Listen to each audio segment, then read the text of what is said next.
Strong fundamentals plus FII plus DII holding की शर्त एक साथ पूरी करने वाले बहुत कम मिलते हैं। फिर भी नीचे कुछ ऐसे स्टॉक्स हैं जिन्हें आप आगे रिसर्च के लिए देख सकते हैं। डेटा समय के साथ बदलता रहता है, निवेश से पहले लेटेस्ट शेयर होल्डिंग और फाइनेंशियल्स जरूर चेक करें। 1. Jaiprakash power ventures power generation sector की कंपनी है। डेट पहले की तुलना में काफ़ी कम हुआ है, प्रॉफिटेबिलिटी में सुधार आया है और कुछ संस्थागत निवेशकों की मौजूदगी भी रही है। Do Vodafone idea telecom sector की बड़ी कंपनी है, सरकार और बड़े निवेशकों का समर्थन मिला है, रिस्क ज़्यादा है लेकिन FII इंटरेस्ट के कारण लगातार चर्चा में रहती है। Alok industries AEINS Reliance group से जुड़ाव होने के कारण टर्न अराउंड स्टोरी मानी जाती है, टेक्सटाइल डिमांड बढ़ने पर अर्निंग्स में सुधार की संभावना रहती है।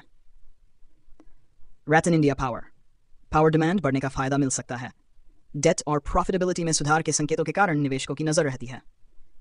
Easy trip planners profitable travel tech business है और एसेट लाइट मॉडल पर काम करता है, ट्रैवल सेक्टर ग्रोथ से लॉन्ग टर्म फायदा मिल सकता है। 6. बजाज हिंदू शुगर और एथेनॉल थीम से जुड़ी कंपनी है, इथेनॉल ब्लेंडिंग पॉलिसी से भविष्य में ग्रोथ का मौका मिल सकता है।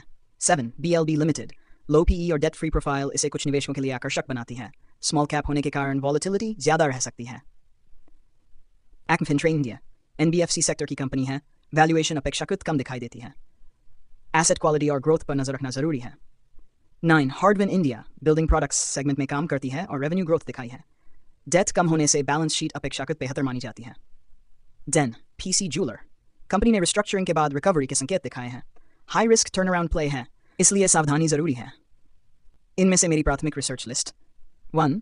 JP power, 2. Easy trip planners, Bajaj Hindustan sugar, Alok industries, rattan India power. इनमें बिजनेस विजिबिलिटी बाकी नामों की तुलना में थोड़ी बेहतर दिखती है, जबकि वोडाफोन आइडिया और PC जूलर जैसे शेयरों में रिस्क काफ़ी अधिक है।